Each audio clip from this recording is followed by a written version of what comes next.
महाराष्ट्रात पहिल्या 5 टप्प्यात मतदान होणार आहे आणि या सगळ्या संदर्भात आता प्रतिक्रिया देखील उमटते आपण पाहतोय। सुधीर मुनगंटीवार यांनी नुकताच प्रसारमाध्यमांशी संवाद देखील साधलेला आहे।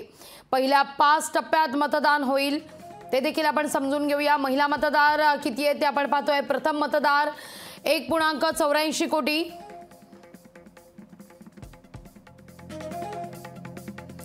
वीस ते 29 वर्षांचे मतदार आहेत 19.74 कोटी।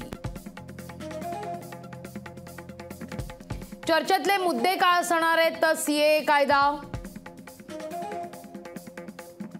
राम मंदिर, प्रचाराच्या रणधुमाळीत हे मुद्दे अग्रस्थानी असतील। कलम 370, घराणेशाहीचा मुद्दा हा देखील तितकाच महत्त्वाचा। महाराष्ट्रात जे फोडाफोडीचं राजकारण घडलं हा देखील मुद्दा प्रचारादरम्यान उपस्थित केला जाईल। शेतकरी आंदोलन, भ्रष्टाचार हा मुद्दा प्रमुख असेल। निवडणूक रोख्यांचा मुद्दा विसरता येणार नाही, तो देखील मुद्दा प्रचारात अग्रस्थानी असणार आहे। तर ईडीचा गैरवापर हा देखील एक मुद्दा आहे। लोकसभा निवडणूक महाराष्ट्रात 5 टप्प्यात 19 एप्रिल, 26 एप्रिल, 7 मे, 13 मे आणि 20 मे अशा 5 टप्प्यात निवडणूक पार पडेल। महाराष्ट्रामध्ये 5 मतदारसंघ, पहिल्या टप्प्यात 26 एप्रिल, दुसऱ्या टप्प्यात 8 मतदारसंघ, तिसरा टप्पा 11 मतदारसंघ, चौथा टप्पा 11 मतदारसंघ, तर 5व्या टप्प्यात 13 मतदारसंघ महाराष्ट्रात असतील। यामध्ये मुंबईचा देखील समावेश असणार आहे। 20 तारखेला मुंबई, ठाणे या ठिकाणी मतदान होणार आहे। महाराष्ट्रात आपण पाहतोय 19 एप्रिलला कुठे कुठे मतदान असेल ते देखील आता आपण पाहूया।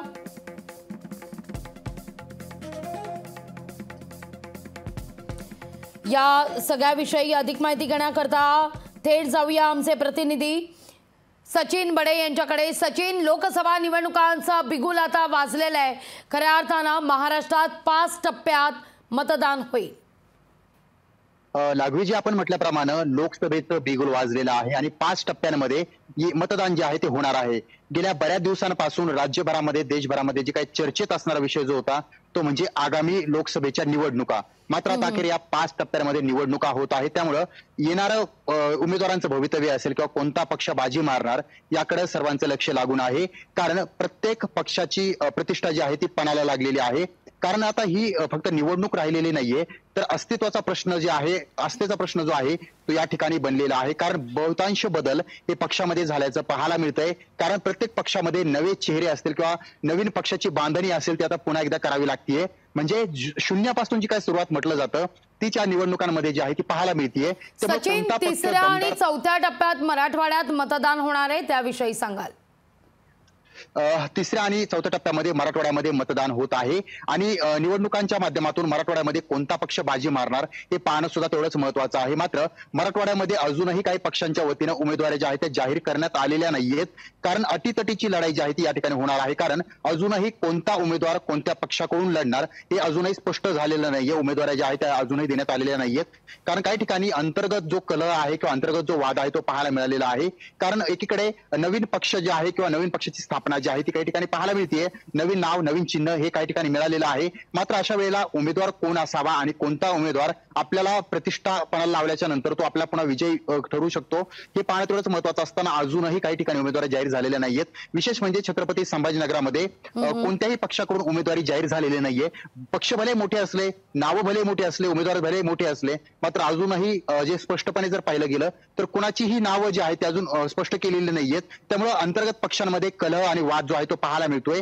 एकाच पक्षातील 2-2 नेते उत्सुक आहेत, मात्र त्यांच्यामध्ये आता वाद जो आहे तो पाहायला मिळतोय। रुसवे-फुगे सुरू झालेले आहेत, मात्र उमेदवारी स्पष्ट झालेली नाहीये आणि अशामध्येच आता 5 टप्प्यांमध्ये निवडणुका होतात आणि मराठवाड्यामध्ये आता ह्या निवडणुका ज्या आहेत त्या प्रतिष्ठेच्या बनलेल्या आहेत आणि अस्तित्वाच्या बनलेल्या आहेत। त्यामुळे कोणता उमेदवार निवडून येणार आणि पक्षाची प्रतिष्ठा आणि अस्तित्व कायम ठेवणार हे पाहणं तेवढंच महत्वाचं आहे। कारण या ठिकाणी फक्त नेत्यांचीच प्रतिष्ठा नाही तर आता पक्षाची प्रतिष्ठा देखील पणाला लागलेली आहे। त्यामुळे विशेष प्रयत्न केले जात आहेत। प्रत्येक जण तयारी करतोय, ज्याचं नाव जाहीर झालं नाही तो सुद्धा तयारी करतोय आणि ज्या उमेदवारांनी आता या ठिकाणी आपली इच्छा जी आहे ती दाखवलेली आहे, इच्छा जी आहे ती स्पष्टपणे मांडलेली आहे। त्यामुळे आता हे पाहावं लागेल कोणता पक्ष कोणाला संधी देतो आणि संधीचं सोनं कोण करतं. मात्र यावेळेला पाहिलं गेलं तर काही जे नवीन मुद्दे आहेत ते आता समोर येत आहेत. ते म्हणजे एकनिष्ठा असेल, पक्षासोबत कायम राहणं असेल, किंवा काही जणांनी बंडखोरी केलेली आहे किंवा काही जणांनी नवीन सुरुवात केलेली आहे ती कशा प्रकारे सर्वसामान्य जनतेला आवडते किंवा काही जणांना आवडत नाही हे सुद्धा तेवढंच पाहणं महत्वाचं आहे. मात्र काही दिवसांपूर्वी आपण पाहिलं हिंदू मुस्लिम